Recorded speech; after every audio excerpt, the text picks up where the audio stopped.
From bites, but those are just a couple of big ones right there. This one was a pretty large one that they found that got stuck as it ate one of the farm animals and tried to get out underneath the fence. And basically, what the story is that it was an electric fence, and it actually killed the snake, and it kind of, in action, like it was going to bite at this thing as it was being electrocuted, and kind of killed it as its jaws were opened up right there on the fence. You want to get a closer look?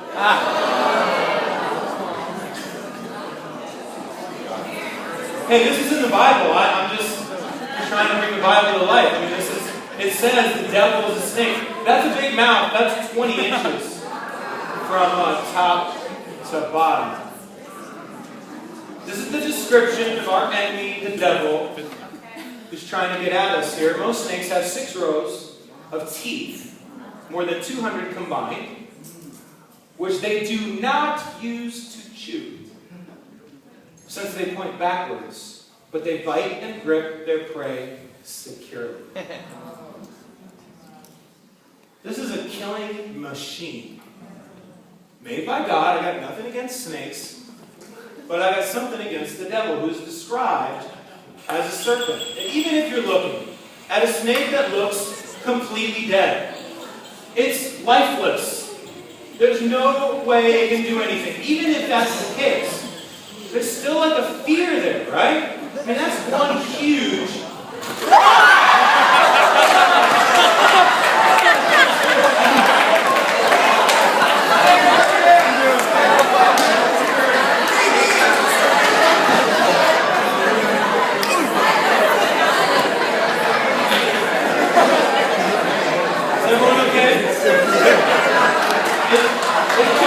It's a video.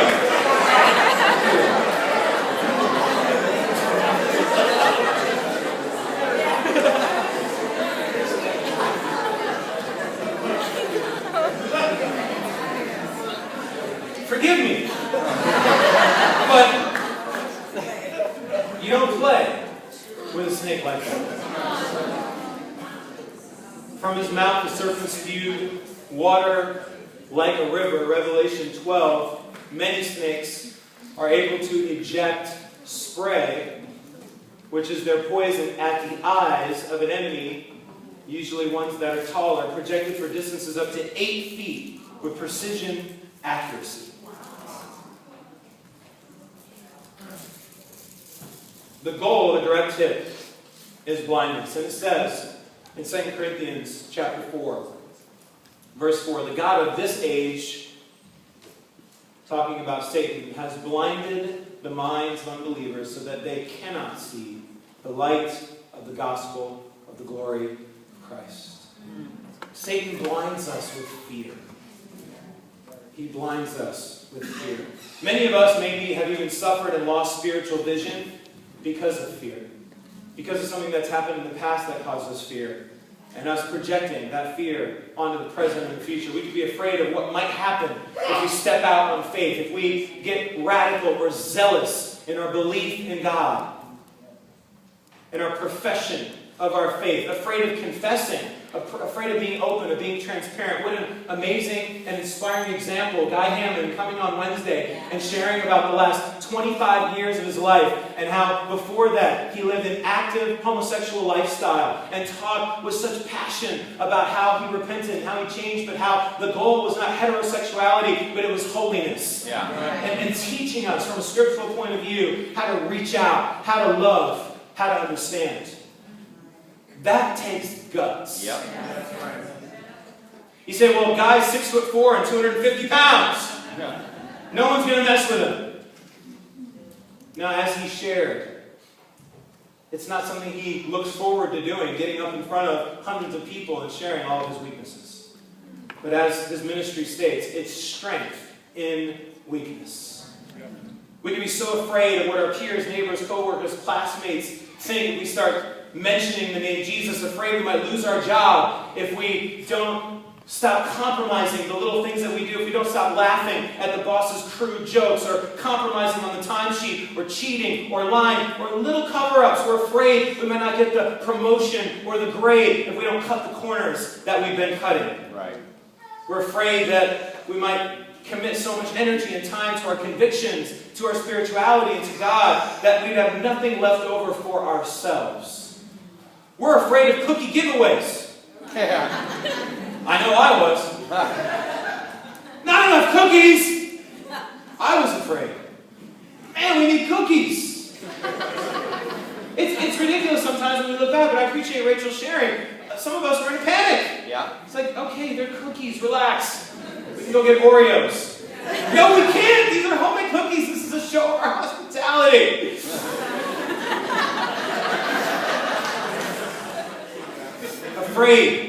Afraid of having a challenging talk with someone. Sure. We know that it could really help them. We see something in their character that could change for the better, to be more like Christ, and we don't. We're afraid of conflict. Yeah. We're afraid of what might happen. We're afraid of what they might say in return. We're afraid that they might point the finger back at us and say, what about you? We have fear. Fear of having our sins exposed. Some of us afraid of getting baptized, taking the final plunge. Afraid of recommitting to the church. Afraid of dating. Afraid of getting married. Afraid of the opposite sex. I'm still a little afraid. Yeah. Afraid of children. Afraid of giving more. Giving more contribution, giving special contribution. Afraid of going to the summer conference. Afraid of moving or changing careers. Afraid of committing. Afraid of messing up. We're afraid of the crowd, what they'll think, what they'll say, what they'll do. My son couldn't sleep last night. He's 5. And he's calling, Poppy, Poppy. You know, and you learn as a parent in training that there are certain times you hear the cry and you ignore the cry, right? That's good parenting sometimes. But sometimes when you hear it over and over and over again for 15 minutes, you sort of have to intervene, right? So anyway, it wasn't like I'm a hurt Poppy cry. It wasn't an urgent thing. But I went in there. I said, what's wrong, buddy? He goes, I can't sleep. I was like, okay, why can't you sleep? He said, I'm afraid. I said, okay, well, tell me what you're afraid of. And let's see if we can do something about it. Typically, he has this loft bed and there's space underneath, so sometimes he imagines, the monsters coming out from under the bed. And so I was ready with my answer for that one. But he said, earlier today, we watched VeggieTales. For those who don't know, VeggieTales are animated vegetables and that enact Christian parables and parables from the Bible. And I said, oh, buddy, I'm sorry to hear that. What made you afraid? What was it, the broccoli? No, buddy. Oh, I know. It was the cucumber. No, not the cucumber. I said, what was it? Was it the carrot? He said, no, it was the pear. I didn't see that one coming. The pear was that was threatening. It's like carrot or broccoli, But we talked it through, and we had a little prayer about the pear. And he said, okay, I feel better. It's easy to help a 5-year-old see how silly their fears are. What about us? Okay. That's great. No, but you don't understand the kind of pressure that I'm in at my job. You don't understand the kind of monsters that I'm dealing with. But in the end, if God were helping you as you were trying to fall asleep at night, thinking about your fears, what would He say? In Galatians chapter 1, verse 10, because so much of this happens to do with the snare that we get involved with when we're trying to please other people. It says, am I now trying to win the approval of men or of God? Or am I trying to please men? If I were still trying to please men, I wouldn't be a servant of Christ. He says that there's a conversion that takes place. When I decide to completely give my life over to God, I've stopped with my goal, with my God, of pleasing the men and women in my life. It still could be a struggle, but that's who I am. I was born in Corvallis, Oregon, about 3,000 miles away, and moved to Syracuse, New York, and lived in Syracuse. My dad went to school there, and then growing up, we moved to Oxford, England, as he continued studying, and I lived there for about a year. There was enough time for me to be made fun of at the beginning for not having an English accent, and then coming home and having an English accent and being made fun of here for having one. Yeah. We then traveled. My dad got his first job back from Syracuse into Salt Lake City, Utah, lived there for a few years, and then in Los Angeles, California, recently moved here. But by the age of 18, lived in about 6 different places, and by high school, I had about 6 different personas. Sort of the shifting amoeba of personality adapting to each environment that I was in. You know, when I was at home, I was the fun-loving, obedient, kiss and hug my mom, dance with my mom when a song's on, sing a song with her, hang out with the family, you know, chit-chat, play cards. That was the kind of kid I was at home. At work, I was the always early, always stayed late, overachiever, always promoted, but getting high in the bathroom on my breaks. I was at church, the one who volunteered for the skits and the choir and wanted all the attention. I told you a few months ago about my John the Baptist experience. And at church, always trying to confound the youth minister with really confusing questions to make him look bad and me look good.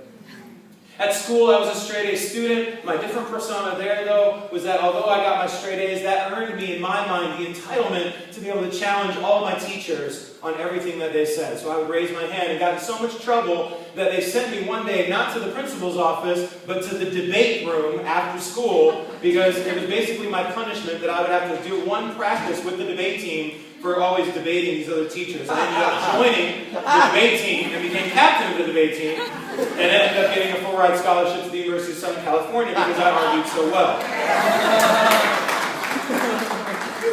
So you can see that my sin was enabling. I mean, it just fed right into itself.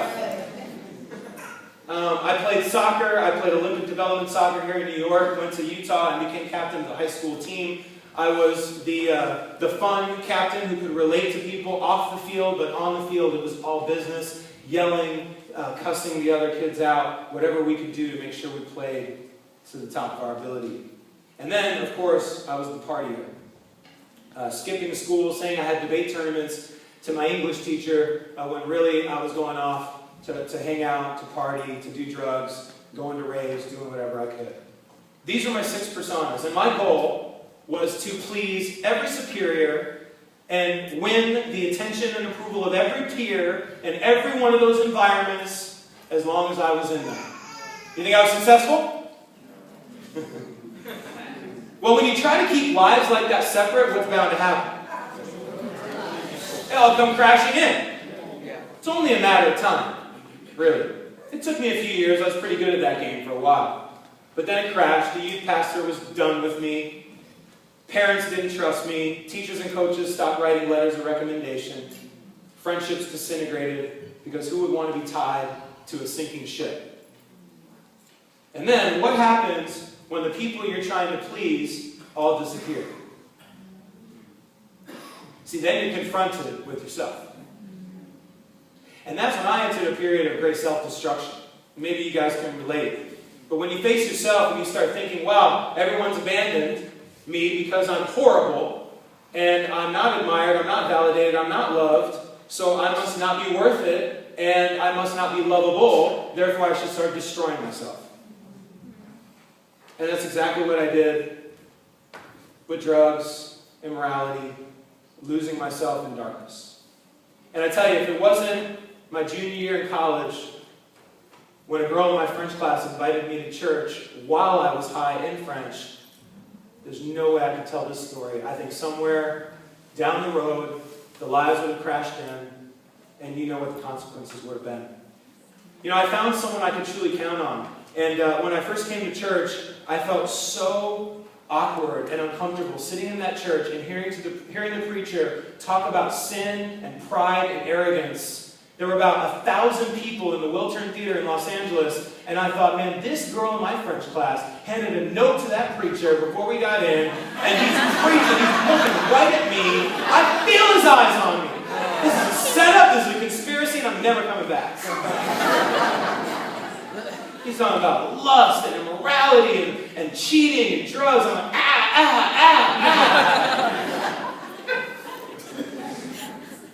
I did come back, and I learned that there was someone I could truly count on who truly admires us, saying that we're spiritual royalty, that we're sacred to Him.